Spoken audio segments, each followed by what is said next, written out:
नमस्कार, मैं हूं विक्रांत यादव और आप देख रहे हैं आपका अपना चैनल द स्वतंत्र। दिल्ली में जेएनजी ने बड़ा आंदोलन किया तो उसके बाद से अचानक सरकार बैकफुट पर नजर आने लगी। अब अचानक से पिछले कुछ दिनों से आरक्षण विरोध आंदोलन दिल्ली की सड़कों पर दिखाई देने लगा है।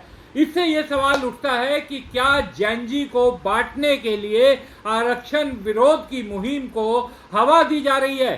क्या आरक्षण का विरोध सरकार के भीतर लगे लोग खुद करवा रहे हैं? क्या आरक्षण का इस समय विरोध करना सरकार को और ज्यादा मुश्किल में नहीं डालेगा? और राहुल गांधी और कांग्रेस अध्यक्ष मल्लिकार्जुन खड़गे ने प्रधानमंत्री को चिट्ठी लिखकर जनगणना के मामले में भी जातिगत मामले पर घेरने की कोशिश की है और ये कहा है कि सरकार की मंशा सामाजिक न्याय को लेकर ठीक नहीं है। इन्हीं सब मसलों को समझते हैं वरिष्ठ पत्रकार डॉक्टर राकेश पाठक जी हमारे साथ जुड़ चुके हैं। राकेश सर, नमस्कार। Thank you. डॉक्टर साहब, सबसे पहले तो सर यही जानना चाहूंगा, जैन जी तो आपस में बट ही नहीं रहे थे सर। वो ना हिंदू थे, ना मुसलमान थे, ना अपर कास्ट थे, ना अनुसूचित जाति थे, ना अनुसूचित जनजाति थे। उनकी तो एक ही जाति थी, जैन जी। और उन्होंने सरकार को घुटने पर ले आए। अचानक से ये आरक्षण विरोध की मुहिम बहुत तेज होने लगी है, सोशल मीडिया पर बहुत तेजी से फैली, दिल्ली की सड़कों पर बहुत इनके प्रदर्शन दिखाई दिए। ये अचानक से आरक्षण विरोध कहां से निकल आया? देखिए, अचानक भले अभी निकला हो, लेकिन मूलतः राष्ट्रीय स्वयंसेवक संघ और भारतीय जनता पार्टी सामाजिक न्याय में विश्वास नहीं रखते। मंच से नरेंद्र मोदी, राजनाथ सिंह, अमित शाह कुछ भी कहते हो कि किसी माई के लाल की हिम्मत नहीं आरक्षण खत्म करने की, लेकिन उनका जो पितृ संगठन है राष्ट्रीय स्वयंसेवक संघ, उसके मूल में ही जातिगत असमानता है। वे तो सबको बराबर वैसे भी नहीं मानते। जहां तक प्रश्न संविधान सम्मत आरक्षण का है, डॉक्टर मोहन भागवत इससे पिछले विधानसभा चुनाव में आरक्षण की समीक्षा की बात कर चुके हैं। आरएसएस और बीजेपी के 90 से 95% समर्थक कथित रूप से सवर्ण वर्ग के हैं, कथित रूप से उस मध्यम वर्ग के हैं जो खाया अघाया वर्ग है। दुर्भाग्य से या संयोग से पिछले कुछ सालों में दलितों और अन्य पिछड़ा वर्ग ने भी आरएसएस और मोदी का, बीजेपी का साथ दिया, इसलिए तीसरी बार सत्ता में बैठे। लेकिन अब धीरे धीरे वो जो समाज है, वंचित समाज है, उससे ये समझ में आने लगा है कि आरएसएस और बीजेपी की नज़र में जाति का महत्व तो आज भी है। उस पर हम अभी आएंगे। तो पहले आपके सवाल की पड़ताल कर लेते हैं कि अचानक इस वक्त ये आंदोलन क्यों खड़ा किया गया जी। इसके पीछे वजह वही है जिसका आपने संकेत किया कि अभी जंतर मंतर का जो जैन जी आंदोलन था, उसने सचमुच में जाति की बेड़ियां तोड़ने वाला काम किया। युवाओं ने बता दिया कि हमको नहीं चाहिए जाति। वहां एक बार भी हिंदू मुस्लिम नारा नहीं लगा, एक बार भी मंदिर मस्जिद की बात नहीं हुई, शमशान कब्रिस्तान की बात नहीं हुई, और उससे भी नीचे धर्म की बेड़ियों को तो स्वीकार किया ही नहीं, जाति की बेड़ियां भी तोड़ दी। इससे भारतीय जनता पार्टी और संघ के कुनबे में खलबली मची हुई है कि फिर तो उसके पास जो फॉर्मूला 44 है हिंदू मुस्लिम नफरत का या जातिगत विद्वेष का, वही चलने वाला नहीं है। अगर उस फॉर्मूले की काट सामाजिक एकता है, सांप्रदायिक सद्भाव है, तो वो तो मोदी और बीजेपी और आरएसएस के पाठ्यक्रम में है ही नहीं। ये तो आउट ऑफ कोर्स मामला आ गया कि अरे युवा पीढ़ी तो धार्मिक एकता की बात कर रही है, जातिगत एकता की बात कर रही है। इसमें दो पहलू हैं विक्रांत जी। एक तो जैन जी का आंदोलन उस वक्त जो हुआ, अब भी मेरा स्पष्ट रूप से मानना यह है कि कॉकरोच जनता पार्टी की शुरुआत में बीजेपी और आरएसएस के लोग रहे होंगे पीछे, लेकिन बाद में वो जिन्न उनके हाथ से बाहर निकल गया बोतल से और फिर बेकाबू हो गया, जिसके चलते उनकी मंशा ये थी कि राहुल गांधी को श्रेय न मिले मंत्री के इस्तीफे का, कोई और बिजू का खड़ा कर दिया जाए खेत में, तो वो बिजू का सीजेपी के नाम से कर दिया। लेकिन अब वो बेलगाम हो गया है। तो एक पहलू तो ये है, अब उसकी काट कैसे की जाए, तो फिर जाति का कार्ड खेलना जरूरी है। आरक्षण विरोधी जो सोच है वो हमेशा से भारतीय जनता पार्टी और आरएसएस की रही है। आप याद कीजिए, विश्वनाथ प्रताप सिंह ने जब मंडल कमीशन की सिफारिशें लागू की थी, जी। तब देश में कितना बड़ा आंदोलन हुआ था, कितने आत्मदाह किए थे। मैं भिंड का रहने वाला हूँ, मेरे घर के ठीक सामने रहने वाले मेरे बचपन के मित्र ने आत्मदाह किया था, रमाकांत चतुर्वेदी नाम था, मृत्यु हो गई थी उनकी। तो जो सवर्ण तथा कथित सवर्ण, उच्च मध्यम वर्गीय, ये जो समाज है, इसके भीतर जाति की बेड़ियां बहुत गहरी हैं। उससे अब ऐसा लगने लगा कि ओबीसी को भी अधिकार मिलते चले जा रहे हैं, दलितों को पहले से ही है। और राहुल गांधी की जातिगत जनगणना पर अभी हम आगे आएंगे। बिल्कुल। ये सारे मुद्दे बीजेपी को ऐसे लगने लगे इससे जमीन खिसक। संयोग ऐसा भी हुआ कि कुछ महीने पहले यूजीसी के नियमों में जो फेरबदल हुआ, जो गाइडलाइन जारी किए, उसको लेकर पहले ही बीजेपी और मोदी हाथ जलाए बैठे थे। उस आंदोलन में जिस तरह प्रधानमंत्री मोदी, गृह मंत्री अमित शाह, इनकी तस्वीरों पर जूते मारे गए, इनके पुतले जलाए गए, इन्हें जातिगत गालियां दी गई। मैं उस सारे घटनाक्रम से इस नतीजे पर पहुंचा हूं कि कथित सवर्ण समाज ने प्रधानमंत्री को जातिगत गालियां देकर ये बता दिया था उस वक्त कि यूजीसी के नियम कितने ज्यादा जरूरी हैं। बिल्कुल। जो कथित सवर्ण समाज प्रधानमंत्री को तेली कह सकता है, उन्हें जातिगत गाली दे सकता है, तो वो कैंपसेस में, यूनिवर्सिटीज में क्या करता होगा दलितों के साथ। तो अब ये जो आंदोलन चला है, इसमें भी वही हो रहा है कि ये बूमरैंग कर रहा है। बीजेपी ने सोचा जरूर होगा कि हम युवाओं में एक बंटवारे का काम कर दें, फूट डालो राज करो वाला, किसी तरह सवर्णों को जैन जी से अलग कर दें। लेकिन अगर आप अलग करेंगे तो आपका ही तो वोट बैंक है ये। आप जानते हैं कि बीजेपी हमेशा से सवर्णों की, ब्राह्मणों की, क्षत्रियों की, वैश्यों की, उनकी पार्टी मानी जाती रही है। बिल्कुल। कथित रूप से सवर्ण समाज की पार्टी मानी जाती रही है। और अगर उसके वोट बैंक में कोई सेंध लग गई तो घाटा तो आपको ही होने वाला है। तो ये जो बिना तैयारी के बीजेपी रणनीतियां बना रही है, ये उसके लिए आत्मघाती कदम बन रहे हैं। आप देख लीजिए, जंतर मंतर पर दिल्ली में सवर्ण समाज आरक्षण विरोधी आंदोलन ने किस तरह के नारे लगाए हैं। और मजे की बात यह है कि उसमें बात आरक्षण विरोध की प्रकट रूप में नहीं कही जा रही, कहा जा रहा है आरक्षण सुधार।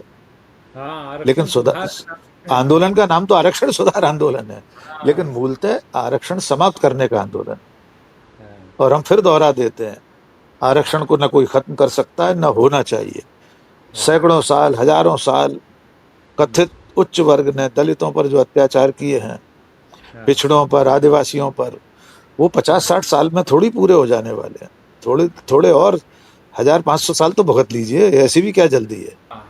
लेकिन सर, ये जो आपने बात की कि ये मूल वोट बैंक तो भाजपा का ही है, और जंतर मंतर पे भी हमने देखा जो ये लोग आए थे आरक्षण सुधार करवाने, समाप्त नहीं सुधार करवाने, तो ये लोग तो सरकार को, प्रधानमंत्री को, उसकी मंशा पर भी सवाल उठा रहे हैं। तो ये तो सरकार दोधारी तलवार पे चल रही है। कहीं एक बार फिर जैसा यूजीसी में विरोध झेलने को मिला था, उससे बड़ा विरोध ना इसमें आ जाए। देखिए, एक बात तो हमें मानना पड़ेगी कि आज भी हमारे समाज में जो कथित उच्च वर्ग है, सवर्ण समाज है, वो थोड़ा ज्यादा वोकल है। वो परसेप्शन बनाने का काम करता है। आप छोटे से छोटे गांव तक चले जाइए, वहां जो इस तरह की दबंग जातियां हैं, वे चुनाव के समय, वोट के समय दूसरे समाजों को प्रभावित करते हैं। और हमने जैसा कि कहा कि ये भारतीय जनता पार्टी का वोट बैंक है, आरएसएस का अपना समर्थक तबका है। बिल्कुल। इसके आंदोलन से दो नुकसान होंगे। एक तो शेष जो वर्ग हैं, दलित, आदिवासी, पिछड़े और अन्य पिछड़ा, ओबीसी जी, वे जानते हैं कि ये जो आंदोलन करने वाले लोग हैं, ये तो बीजेपी के समर्थक हैं। और आंदोलन कर रहे हैं आरक्षण के खिलाफ, यानी हमारे हकों पर डाका डालने वाले हैं। तो एक तो वो समाज वैसे ही छिटक रहा था, दूसरे सवर्णों के इस आंदोलन से उसके दिमाग में ये और बैठ जाएगा कि ये मोदी समर्थक लोग, वोटर हैं, ये हमारे हकों पर कुठाराघात करने वाले हैं। और उधर दुधारी तलवार, आपने ठीक कहा, ये जो सवर्ण समाज है उसको लग ही रहा है कि आरक्षण के चलते हमारा हित हो रहा है, हमें नौकरियां नहीं मिल रही हैं, आर्थिक आधार पर आरक्षण होना चाहिए। यहाँ बहुत स्पष्ट समझ लीजिए, आरक्षण की अवधारणा संविधान निर्माताओं ने जब प्रतिपादित की थी तो उसका आधार आर्थिक नहीं था। बिल्कुल। वैसे भी वो तो नहीं था, ये तो सब जानते हैं। लेकिन हमारे समाज में जो सदियों से, सहस्त्राब्दियों से अत्याचार हो रहा है, वो क्या आर्थिक आधार पर हो रहा है? वो आर्थिक आधार पर अगर हो रहा होता तो राज्यसभा में नेता प्रतिपक्ष, देश की सबसे पुरानी पार्टी के अध्यक्ष का मंच हल्द्वानी में शुद्धिकरण का शिकार नहीं होता। बिल्कुल। आर्थिक आधार पर तो आज की तारीख में मल्लिकार्जुन खड़गे कोई गरीब झोपड़ी में रहने वाले व्यक्ति तो है नहीं। तो ये जो मानसिकता है ये आर्थिक आधार पर नहीं है, ये जाति के आधार पर है। आज भी बड़े बड़े अधिकारी जो दलित समाज के हैं, अधिकारी कर्मचारी, उनके साथ समाज में कैसा व्यवहार होता है वो जाति के आधार पर होता है, आर्थिक आधार पर थोड़ी होता है। उन्हें तो मिल रही है 2 लाख रुपए तनख्वाह, लेकिन उन्हीं के सहकर्मी, उनके दफ्तर में काम करने वाले लोग उनके साथ अपने मन में और जहां मौका मिल जाए वहां जातिगत विद्वेष के साथ व्यवहार करते हैं। इसलिए ये जो मांग उठ रही है, आर्थिक आधार पर आप दे दीजिए जिससे देना है, लेकिन इस आरक्षण को खत्म नहीं किया जा सकता, न इनका हिस्सा काटा जा सकता है, क्योंकि इन पर अत्याचार तो जाति के कारण हुए हैं, गरीब थे इसलिए नहीं हुए हैं। ये उस वर्ग में जन्मे हैं जिस वर्ग में जन्मने पर पेशवाओं के काल तक में दलितों को नगर में प्रवेश की अनुमति नहीं थी। ये कोई 5000 साल पुरानी बात नहीं है। अगर थूकना भी है तो एक हांडी गले में लटकाकर चलना पड़ती थी कि अपना थूक उसी में सड़क पर न गिरे। कमर में झाड़ू बांधकर चलना होती थी कि आपके पैरों के निशान मिटते चले जाएं उस झाड़ू से। महाड़ सत्याग्रह बाबा साहब अम्बेडकर ने ऐसे ही नहीं किया था। दलितों को कुओं से, नदियों से, पोखर से, बावड़ियों से पानी लेने की इजाजत नहीं थी इस देश में, विक्रांत जी। बिल्कुल बिल्कुल। पूजा घरों में, मंदिरों में घुसने की इजाजत नहीं थी। गांधी जी ने अछूतोद्धार कार्यक्रम शुरू किया, हरिजन सेवक संघ बनाया, हरिजन नाम से अखबार निकाला। उन्होंने तो यहाँ तक शर्त रखी हुई थी कि मैं ऐसे विवाह समारोह में नहीं जाऊंगा जिसमें एक दलित नहीं है। उनका कहना था कि अंतरजातीय विवाह होने चाहिए, उसमें से वर या वधू में से कोई एक दलित होना चाहिए तो मैं आऊंगा शादी। तो जाति की बेड़ियां तोड़ने में भी और 1000 तो 500 साल लगेंगे, 500 साल से ज्यादा लगेंगे। और ऐसे में आरएसएस और बीजेपी जाति की जड़ों को और गहरा करते जा रहे हैं। ये आंदोलन उसी का नमूना है। बिल्कुल। कि कितना जातिगत घृणा भरी हुई है दिमाग में। जी। तो ये जो आपने बात कही सर, ये जो विरोध कर रहे हैं ये तो मूल रूप से भाजपा और भाजपा के साथी संगठनों के ही कार्यकर्ता समर्थक हैं। तो क्या भाजपा के लिए अब उसके घर के अंदर से भी मुश्किलें पैदा होने लगी हैं? देश भर में तो गुस्सा है ही, क्या उसके घर के अंदर के लोगों में भी अब गुस्सा आने लगा है? देखिए वो तो दिखाई दे रहा है, धरातल पर भी दिख रहा है और पार्टी के भीतर भी दिख रहा है। पार्टी के बड़े बड़े नेताओं के बयान देख लीजिए। नितिन गडकरी मुक्त होना चाहते हैं उत्तरदायित्व से, वहां से मध्य प्रदेश चले आइए। अब प्रहलाद पटेल कह रहे हैं हम भी अब छुट्टी पर जाना चाहते हैं, मुक्त होना चाहते हैं, हमें भी मुक्त कर दो। कितने ऐसे नेता हैं जो इस तरह के बयान देने लगे हैं? क्योंकि खलबली भीतर से मची हुई है। उसकी वजह यह है कि ब्रांड मोदी अब भर भरा कर गिर चुका है। पार्टी के लोगों को भी समझ में आ गया कि नरेंद्र मोदी के नाम पर अब चुनाव नहीं जीता जा सकता। वरना विक्रांत जी, कल्पना कौन कर सकता था, कौन कल्पना कर सकता था कि नरोत्तम मिश्रा के समर्थक 12 घंटे तक हाईवे जाम रखेंगे, पार्टी के खिलाफ नारे लगेंगे, सामूहिक इस्तीफे होंगे, अमित शाह मुर्दाबाद के नारे लगेंगे, मुख्यमंत्री को जातिगत मां की गाली दी जाएगी। ये आक्रोश, ये असंतोष, ये बगावत ये बता रही है कि शिराजा बिखर चुका है। इसलिए अब ये जो जमीनी स्तर पर उनका समर्थक वर्ग है, कथित सवर्ण, उच्च मध्यम वर्गीय, उच्च वर्गीय, वे सब भी धीरे धीरे बेचैन हो रहे हैं। एक उदाहरण और दे देता हूं जी। आपने सुना होगा ग्वालियर हाईकोर्ट बार एसोसिएशन के प्रेसिडेंट हाँ पूर्व अध्यक्ष अनिल मिश्रा हाँ संघ दक्ष हैं, घोषित रूप से आरएसएस के कार्यकर्ता और स्वयंसेवक रहे। उनका एक वीडियो वायरल है 2 दिन से बहुत कि आजादी वायरल के बाद आज तक भारत में इतना नालायक प्रधानमंत्री नहीं हुआ। नालायक शब्द का इस्तेमाल किया है, हम और आप तो कभी नहीं करते। उन्होंने ये भी कहा है कि जिस दिन ये कुर्सी पर नहीं रहेंगे, पद पर नहीं रहेंगे, जनता इनको दौड़ा लेगी सड़कों पर। तो ये जो बयान आ रहे हैं, ये जो प्रदर्शन हो रहे हैं, धरने हो रहे हैं, ये इस बात का प्रतीक है कि लोगों का नरेंद्र मोदी से मोह भंग हो गया है। अब लोगों को समझ में आ गया इनके पास कुछ है नहीं, ये खाली ढोल था, ऐसी डुगडुगी बज रही थी, अच्छे दिनों के नाम पर हमको ठग लिया गया है। क्योंकि इसमें एक पहलू और है विक्रांत जी, जो लोग आंदोलन कर रहे हैं उनको लगा था कि नरेंद्र मोदी को हमने चुना है तो ये अब्दुल की चूड़ी टाइट करेंगे। हाँ अब्दुल की तो चूड़ी टाइट हुई नहीं, वो तो मौज में है, वो अपना काम धंधा कर रहा है, मजे में है बिल्कुल। चूड़ी तो टाइट हो गई 75 रुपए किलो चीनी खरीदने वाले की। चीनी अकेला अब्दुल नहीं खरीदता है, वो तो अभिषेक को भी खरीदनी है, अशोक को भी खरीदनी है। तो अब लोगों को समझ में आ गया कि हमने सांप्रदायिकता के आधार पर, अब्दुल की चूड़ी टाइट करने के नाम पर, मंदिर के नाम पर इन्हें चुना था, लेकिन ये तो मंदिर के चढ़ावा चोर निकले, चंदा चोर निकले। तो उनके जितने कोर इशू थे वो सब फेल हो चुके हैं। अब उनके पास कोई चारा नहीं, इसीलिए वे ऐसे आंदोलनों को डील नहीं कर पा रहे, उनको हैंडल नहीं कर पा रहे। वरना आज से पहले, अधिकतम 1 साल पहले आप सोच लीजिए, नरेंद्र मोदी या अमित शाह जो भी पासा फेंकते थे बिसात पर, उसमें 6 ही निकलते थे। अब तो 0 निकल रहे हैं। जितनी बार वे पासा फेंक रहे हैं, पासा घूम फिरकर उल्टा होकर 0 पर रुक रहा है। तो सांप सीढ़ी के इस खेल में वे जितना चढ़ने की कोशिश करते हैं, सांप काट के फिर नीचे पटक देता है। आरक्षण विरोधी आंदोलन भी बीजेपी और मोदी के लिए, आरएसएस के लिए आत्मघाती साबित होगा। और एक बात फिर हम प्रमाणित कर दें, हमें इसमें कहीं से भी कोई संदेह नहीं है कि इस आंदोलन के पीछे संघ और बीजेपी के ही समर्थक हैं।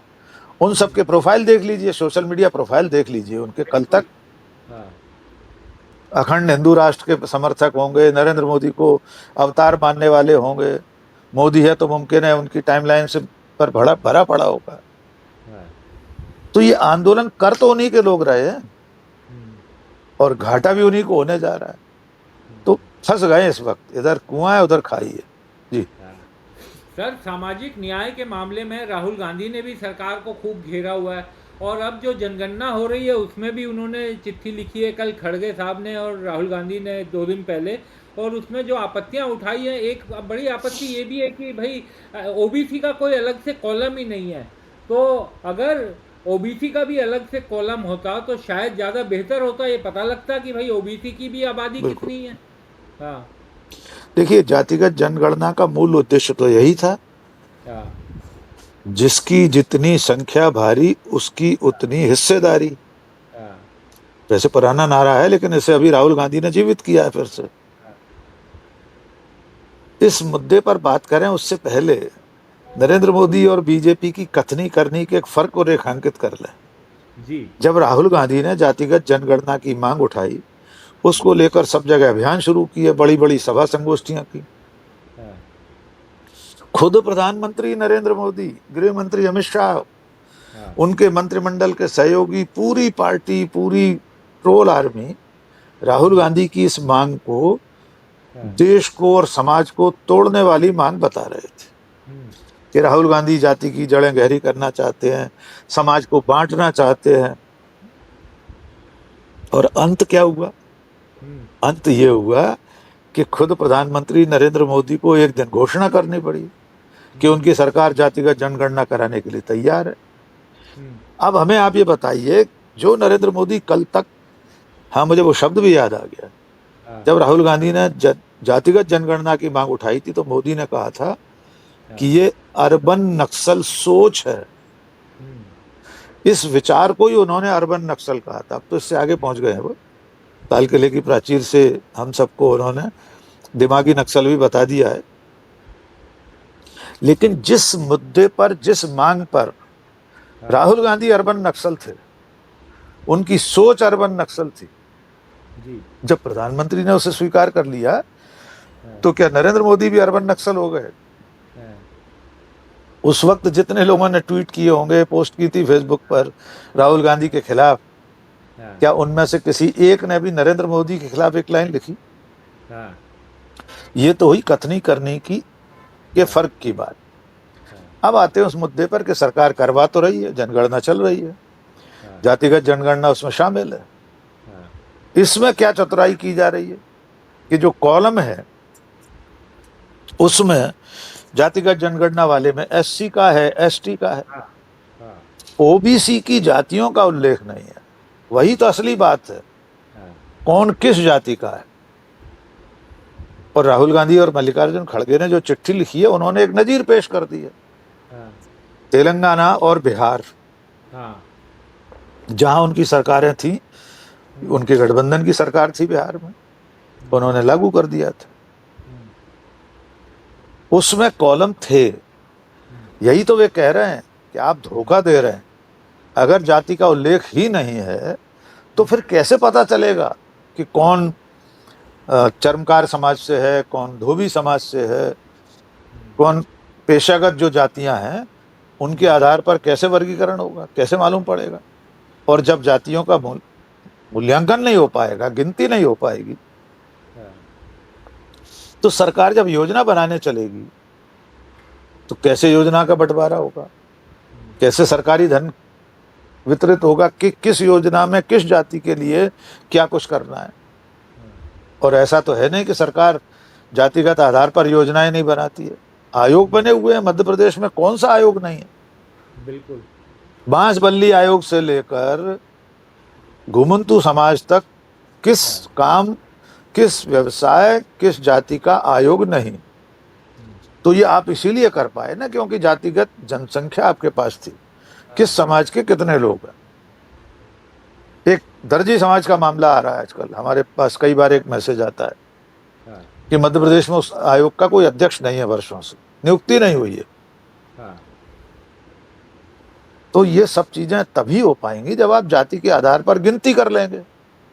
तो राहुल गांधी, कांग्रेस और मल्लिकार्जुन खड़गे ने नरेंद्र मोदी को एक ऐसे भंवर में फंसा दिया है जिससे वो निकल नहीं पा रहे, क्योंकि लगातार जातिगत जनगणना का विरोध करने के बाद उन्होंने उसकी घोषणा की है।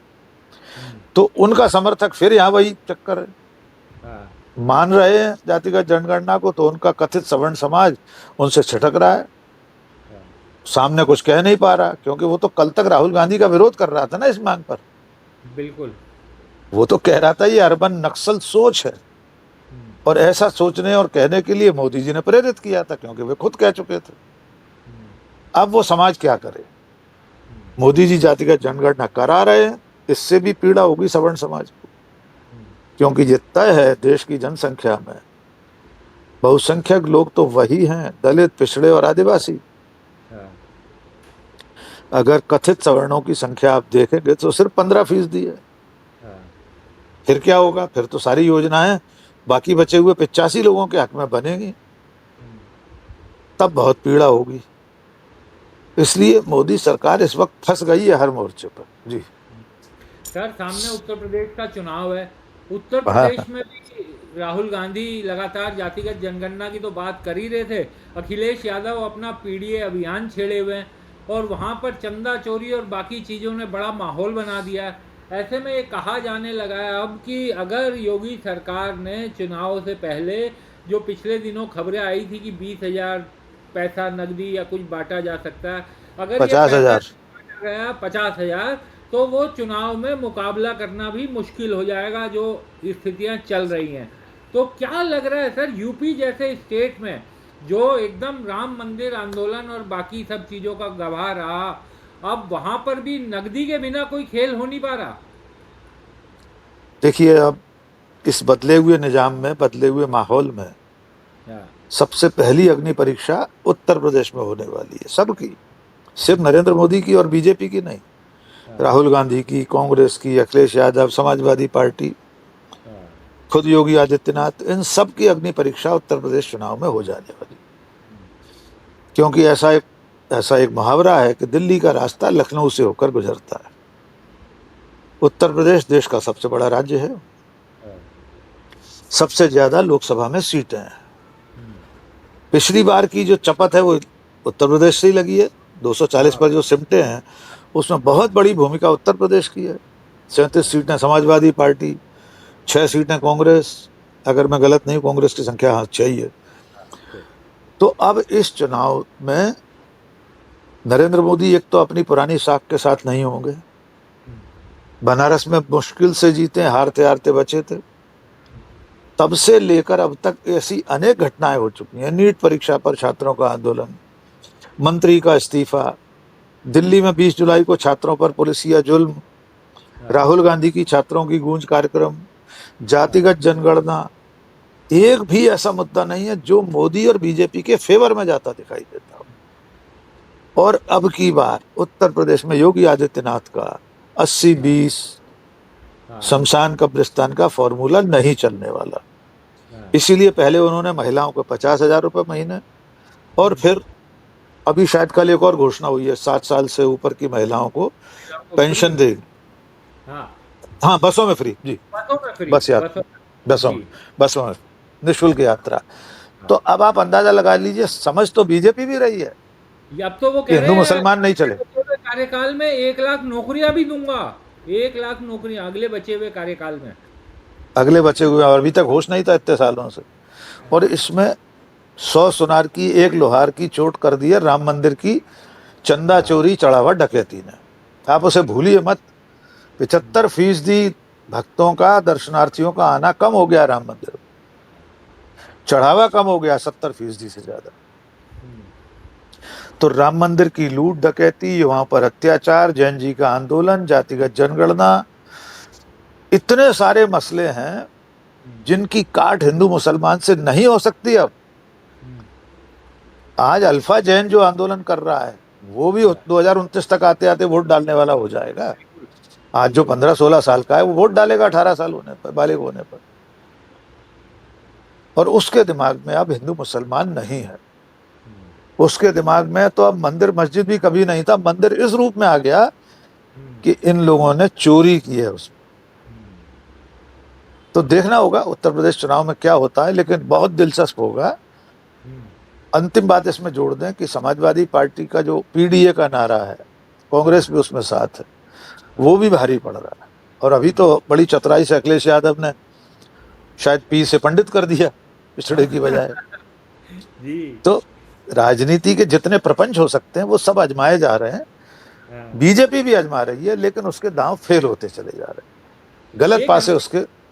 हाँ जी जी, एक अंतिम सवाल डॉक्टर साहब कि राहुल गांधी मनुस्मृति का नाम लेते हैं तो भाजपा सांसदों, नेताओं, समर्थकों बड़ी भारी दिक्कत हो जाती है। अब मनुस्मृति में जो बातें कही गई हैं वो तो कोई भी सभ्य समाज, समझदार इंसान उससे सहमत नहीं हो सकेगा। तो ये क्यों एकदम ऐसा लगता है कि मिर्ची लग गई? देखिए, मिर्ची लगना स्वाभाविक है, हमें इसके लिए थोड़ा अतीत में झांकना पड़ेगा। जिस दिन संविधान सभा ने हमारा संविधान स्वीकृत किया है, उस दिन ऑर्गेनाइजर में संघ के मुख पत्र में एक अग्रलेख छपा था, संपादकीय लेख।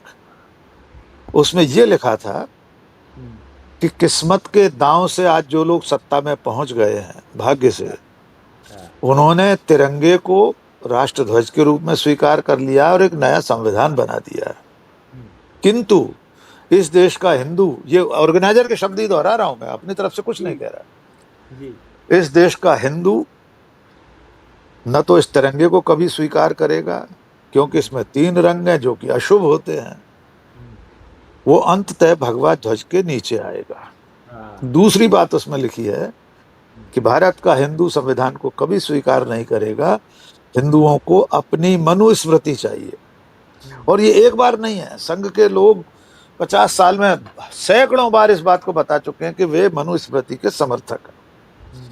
और मनुस्मृति में स्त्री को साधारण मनुष्य भी नहीं माना गया, स्त्री और पुरुष को बराबरी का दर्जा भी नहीं दिया गया, दूसरी जातियों को मनुष्य भी नहीं माना गया। और स्त्री को लेकर, दूसरी जातियों को लेकर मोहन भागवत के बयान देख लीजिए, मोहन भागवत कई बार कह चुके हैं, महिला का काम है पुरुष को खुश रखना, उसका कार्य क्षेत्र है रसोई तक सीमित, पति को खुश रखना उसकी जिम्मेदारी। और अंतिम बात कि मोहन भागवत और आरएसएस कहते हैं 4 बच्चे पैदा करना चाहिए। इसमें भी स्त्री का अपमान है। क्या आपने किसी स्त्री से पूछा कि वो 4 बच्चे पैदा करने को तैयार है? आप पहले अपने स्वयंसेवकों से एक एक बच्चे ही पैदा करा लीजिए, स्वयंसेवकों से अविवाहित रहने का संकल्प हटा दीजिए। जीवन व्रती जो कार्यकर्ता होते हैं उन्हें अविवाहित रहना होता है, उनसे कह दीजिए वे शादी करें, सार्वजनिक जीवन में शामिल हों, 4 क्या 6 बच्चे पैदा करें। तो मनुस्मृति पर इस तरह से बौखलाना ये बता रहा है कि वास्तव में उनके मन में मनुस्मृति ही है। और एक बात और जोड़ दें, संघ और उसके समर्थक कह रहे हैं कि राहुल गांधी ने बाइबल का जिक्र क्यों नहीं किया, कुरान का क्यों नहीं किया।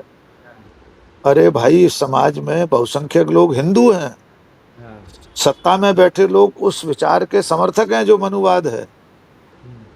अगर इस देश में बहुसंख्यक मुसलमान होते, सत्ता में बैठे लोग बाइबल को लागू करने वाले, क्षमा कीजिए, कुरान को लागू करने वाले होते, तो ये भी उदाहरण देते राहुल गांधी।